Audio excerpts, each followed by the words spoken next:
火属性。白虎金刚变，已经是强弩之末，白虎流星雨。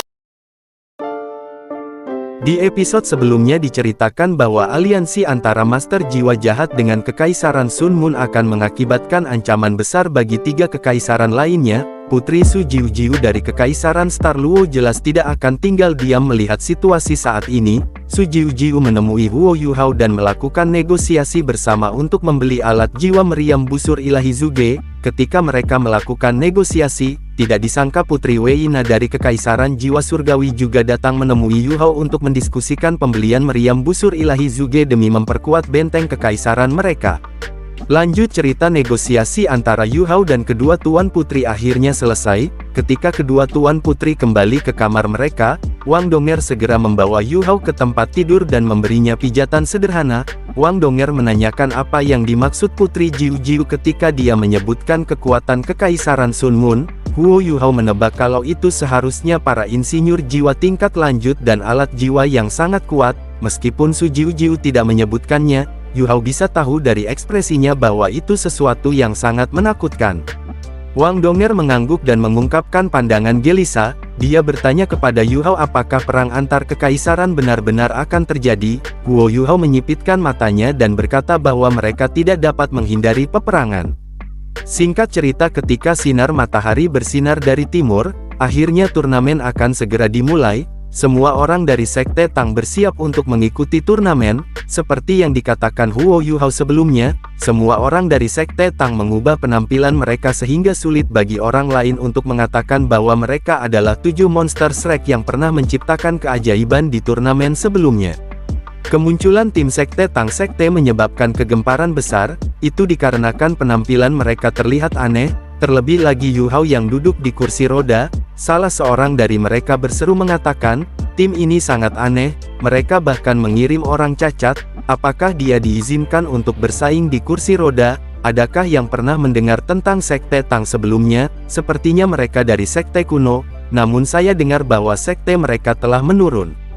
Tidak ada seorang pun dari Sekte Tang yang peduli dengan keributan di sekitar mereka. Huo Yuhao menutup matanya saat dia duduk di kursi roda. Kekuatan spiritualnya menelusuri semua orang dan meluas ke kejauhan. Yuhao dapat merasakan kondisi semua tim yang datang untuk bersaing di turnamen ini. Setelah mengamati semua tim, Yuhao segera memberikan informasi ke rekan setimnya.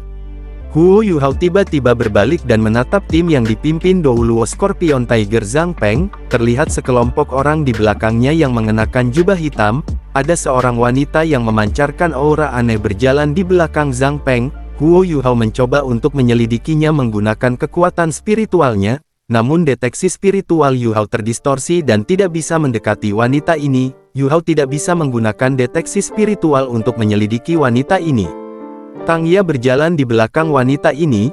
Huo Yuhao menyipitkan matanya sembari mendengus dingin dan berkata, Gereja Roh Kudus, itu memang mereka. Gereja Roh Kudus ada di sini untuk bersaing. Zhang Peng berhenti dan berbalik menatap Huo Yuhao. Yuhao dengan cepat menarik kembali deteksi spiritualnya. Meskipun kultivasi spiritualnya besar, namun kultivasinya masih sangat terbatas. Zhang Peng mengamati Yuhao dengan tatapan dingin sebelum dia memimpin orang-orang berpakaian hitam dan bergegas pergi.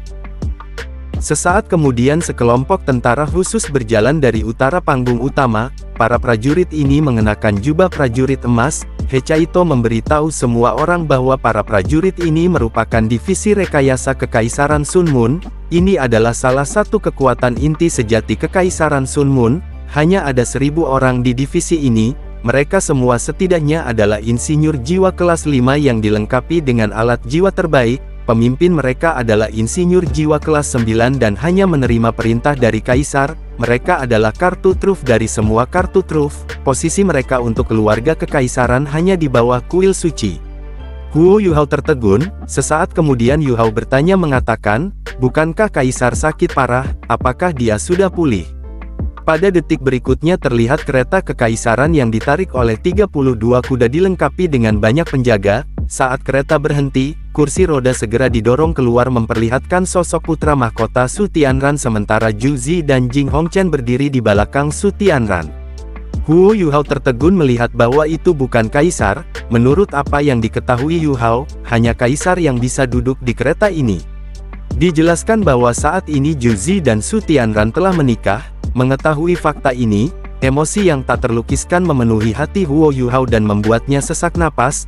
Huo Yuhao bergumam pada dirinya sendiri mengatakan, dia telah menikah dengannya dan menjadi istrinya. Zhu Zi, mengapa kamu melakukan ini semua hanya untuk balas dendam? Su Tianran adalah orang yang agresif. Begitu dia memerintah kekaisaran Sun Mun, perang akan segera dimulai. Zhu Zi mendorong Su Tianran ke tengah panggung utama. Sesaat kemudian sosok Douluo Naga Suci Kegelapan, Kaisar Naga Long Xiaoyao juga muncul di atas panggung menyebabkan seluruh arena terdiam. Zhu Zi bersama Douluo Naga Kegelapan segera memberi sambutan kepada seluruh kontestan. Setelah peraturan turnamen dibacakan, babak pertama dari turnamen akhirnya dimulai. Terlihat tim yang tampil pertama adalah Akademi Teknik Kekaisaran Sun Mun melawan Sekte Pembunuh Naga. Di sisi Akademi Teknik Sun Mun, terlihat Xiao Hongchen dan Meng Hongchen dan 5 master jiwa muda yang belum pernah terlihat sebelumnya memasuki area tunggu. Sementara itu Sekte Pembunuhan Naga juga mengirim 7 anggota timnya ke ruang tunggu. Sesepuh yang menjadi pembawa acara menginstruksikan kepada kedua belah pihak agar masuk panggung arena. Seperti biasa di putaran pertama sistem pertarungan adalah 1 vs 1. Peserta pertama yang dikirim Akademi Teknik Kekaisaran Sun Mun adalah Meng Hongchen. Sementara itu di sisi Sekte Pembunuh Naga, terlihat pria muda dengan gagah berani melangkah maju memasuki panggung arena. Wasit menjelaskan bahwa di dalam babak penyisihan individual ini, pemenangnya akan diputuskan jika salah satu dari kedua belah pihak kehilangan kekuatan bertarungnya atau mengakui kekalahan. Singkat cerita, pertarungan akhirnya dimulai. Ketika wasit menggangkat tangannya, ledakan segera terdengar dari tubuh pemuda Sekte Pembunuhan Naga.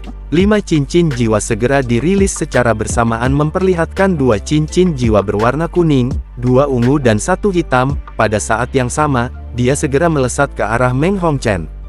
Meng Hongchen tidak buru-buru bergegas maju dan bahkan tidak mengambil alat jiwa yang selalu dia gunakan. Dia berjalan maju dengan sangat santai dan lingkaran cahaya biru es perlahan-lahan menyebar dari kakinya. 2 cincin kuning, 2 ungu dan 2 cincin jiwa berwarna hitam perlahan bangkit menyebabkan seluruh anggota tim Sekte Pembunuhan Naga yang menonton mengubah ekspresi mereka. Dijelaskan bahwa pemuda yang melawan Meng Hongchen adalah anggota terkuat kedua dari Sekte Pembunuhan Naga. Singkat cerita, pemuda itu segera merilis teknik jiwa pertamanya membuat tubuhnya yang kekar tiba-tiba membesar. Sepasang tanduk dengan cepat muncul dari kepalanya.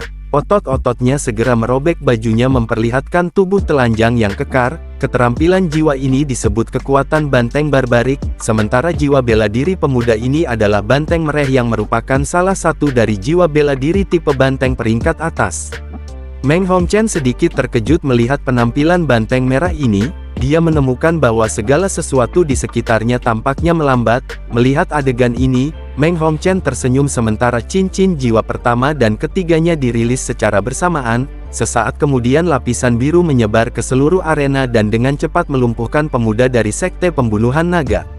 Semua anggota dari Sekte Pembunuhan Naga dibuat tercengang tak berdaya. Mereka tidak percaya dengan pemandangan di depan mereka. Orang terkuat dari sekte mereka dengan mudah dilumpuhkan oleh Meng Hongchen. Sementara itu di atas arena, Meng Hongchen dengan sombongnya mengangkat dagunya sembari bergumam mengatakan, "Saya menang, segera kirim pesaing berikutnya."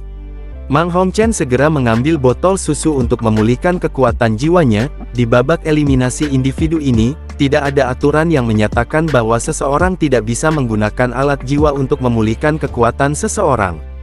Wasit bergegas ke pemuda dari Sekte Pembunuhan Naga dan memeriksa kondisinya. Dia mengangguk pada Meng Hongchen setelah memastikan bahwa lawannya benar-benar kehilangan kekuatan bertarungnya. Wasit bergumam mengatakan, "Kamu menang, tapi jiwa bela dirimu adalah tipe racun. Tolong bantu dia menetralkan racun untuk mencegah membahayakan hidupnya."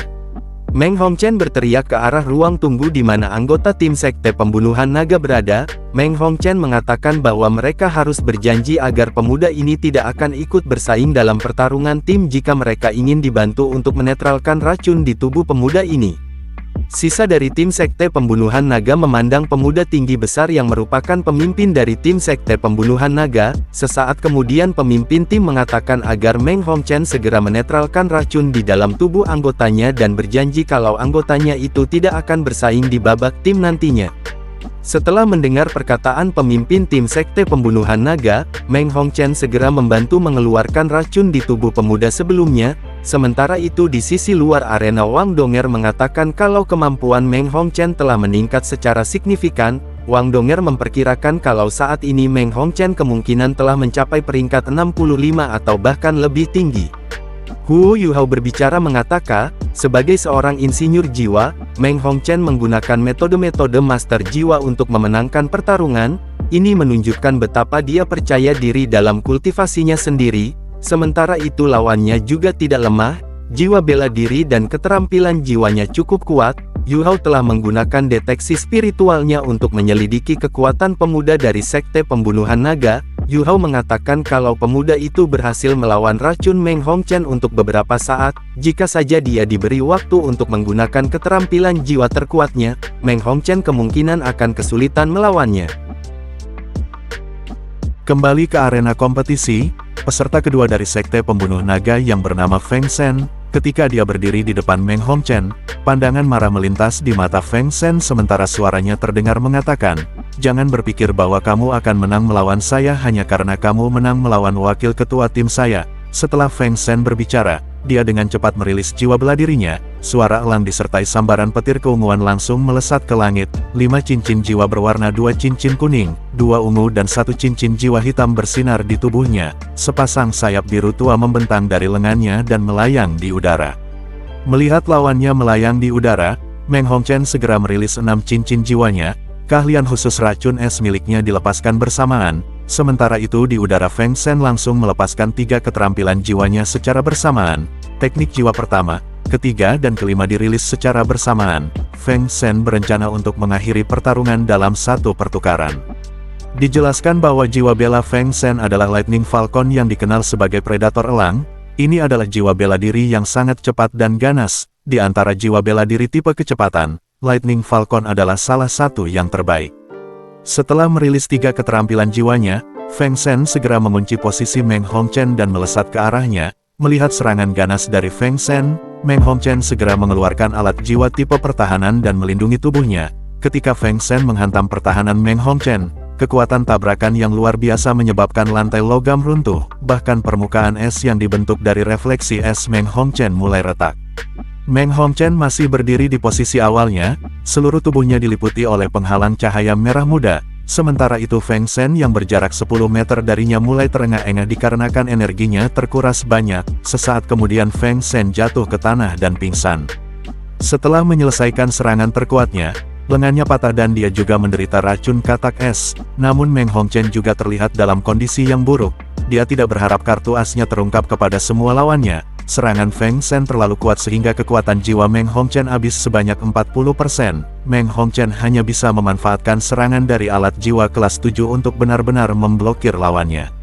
Pemimpin tim dari Sekte Pembunuhan Naga segera memutuskan untuk menyerah, dan meminta Meng Hongchen untuk segera menetralkan racun di tubuh Feng Shen. Pemimpin tim Sekte Pembunuhan Naga juga berjanji bahwa Feng Shen tidak akan ikut bersaing di pertarungan selanjutnya. Singkat cerita, pertarungan terus berlanjut dan Meng Hongchen berhasil mengalahkan 4 orang dari Sekte Pembunuhan Naga, namun kekuatan jiwanya sendiri juga semakin menipis. Setelah mengalahkan 4 orang terus-menerus, Meng Hongchen mengakui kekalahan ketika pemimpin tim Sekte Pembunuhan Naga memasuki arena kompetisi. Anggota selanjutnya dari Akademi Teknik Kekaisaran Sun Moon adalah insinyur jiwa kelas 5. Saat dia bertarung dengan pemimpin tim dari Sekte Pembunuhan Naga, dia akhirnya berhasil meraih kemenangan. Dengan demikian Akademi Teknik Kekaisaran Sun Moon menjadi pihak pertama yang memenangkan putaran pertama. Mereka bahkan tidak bersaing di babak tim dan berhasil maju ke babak selanjutnya.